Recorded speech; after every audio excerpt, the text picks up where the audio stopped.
আসসালামু আলাইকুম রহমতুল্লাহ।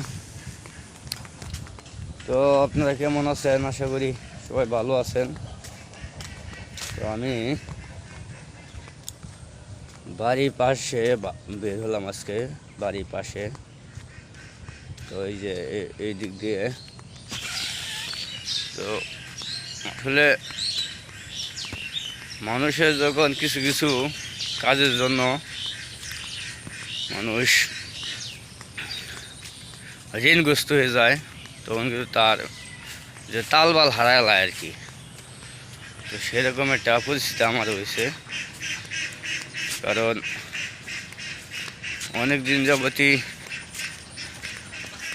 কিছু বিষয় নিয়ে তালবাল হারাই লিছি। আপনার ঋণগ্রস্ত মানুষদের মতন মাথা কাজ করতেছে না। তো সময় মানুষের জন্য কিন্তু থেমে থাকে না, বসেও থাকে না। আপনি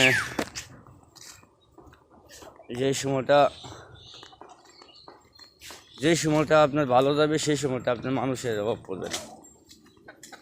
আর ভালো সময়টা যখন আপনার কেটে যায়, একটা দুঃসময় আসবে, তখন কিন্তু কাউকে পাশে পাবেন না।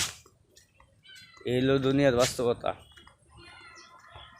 তো আমি অনেক দিন ধরে, আজকে লাস্ট 2-1 বছর ধরে ভাবতেছি যে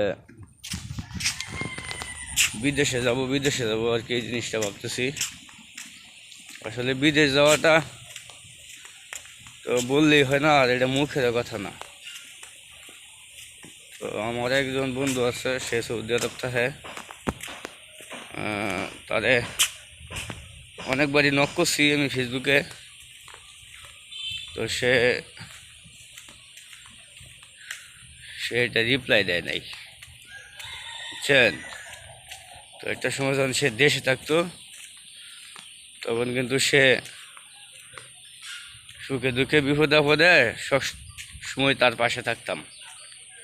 আসলে মানুষ ভুলে যায়, মানুষের যেহেতু বন্ধুগণ, ভাইগণ, আত্মীয় স্বজনগণ, তারা কিন্তু ভুলে যায়, মনে রাখে না এগুলো। তো একজন মানুষকে আমি চিনি না, সে মানুষটা যদি চিনার পরিচয় দেয়, আর সে যদি আপনার জন্য কিছু করতে চায়, এটা কিন্তু অনেক কিছু আপনার জন্য। তো বাবু করে একটা ছেলে আছে,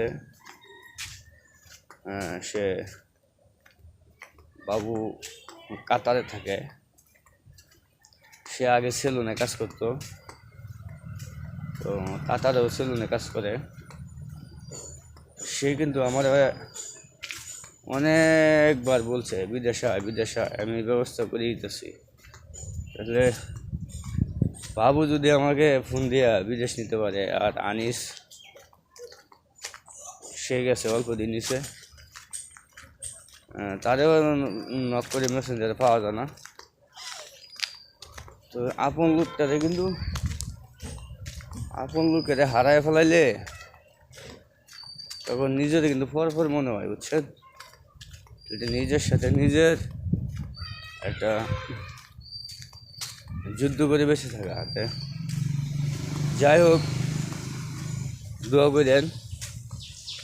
বাহিরে যাওয়ার জন্য চেষ্টা করতেছি, আর ইনশাল্লাহ সফল হব।